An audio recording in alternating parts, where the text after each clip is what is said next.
ہر قسم کے مجرب اور پرتاثیر وظائف کے لیے اذکار آمین چینل کو سبسکرائب کریں اور اگر ویڈیو اچھی لگے تو لائک اور شیئر کریں۔ السلام علیکم ورحمۃ اللہ وبرکاتہ۔ قد لمبا کرنے کا وظیفہ۔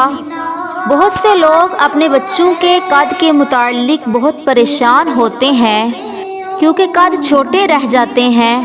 اگر کسی کا قد چھوٹا ہو تو سب سے پہلے یہ عمل مجرب کریں، اور ساتھ ہی ماں باپ کو چاہیے جب بچوں کی عمر 16 سال سے کم ہوتی ہے اس وقت ان کو قد لمبا کرنے کے لیے ایکسرسائز کروائیں، میڈیسنز دیں یا خوراک دیں۔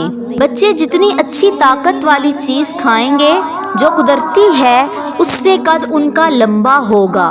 پھر لٹکیں، اچھلیں، کھیلیں، کودیں، یہ بچوں کی عمر ہوتی ہے، اس میں قد بھی لمبا ہوتا ہے اور جسم کی ایکسرسائز بھی ہوتی ہے۔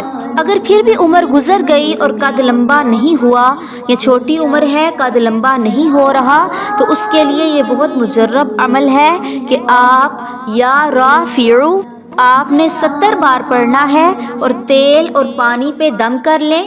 پانی بچوں کو پلائیں اور تیل سے ٹانگوں کی گھٹنوں تک مالش کریں۔ روزانہ یہ مالش کرنی ہے اور پانی ان کو پلانا ہے۔ انشاءاللہ تعالی اللہ ان کے قد کو لمبا کر دے گا اور اللہ تعالی ان کے جسم کے اندر ہڈیاں مضبوط کر کے ان کے جسمانی اعضاء کو مضبوط کرے گا۔ کچھ لوگوں کا قد چھوٹا رہ جاتا ہے جس کی وجہ سے وہ ٹینشن کا شکار ہوتے ہیں۔ کسی عمر میں بھی یہ عمل کیا جا سکتا ہے اور اس کے ساتھ کسی چیز کے ساتھ تھوڑا سا لٹکنا بھی سیکھیں۔ ٹانگوں کی گھٹنوں تک مالش کریں، ان کا قد لمبا ہو جائے گا اور ان کے جسمانی اعضاء کو بھی اللہ تعالی مضبوط کر دیں گے۔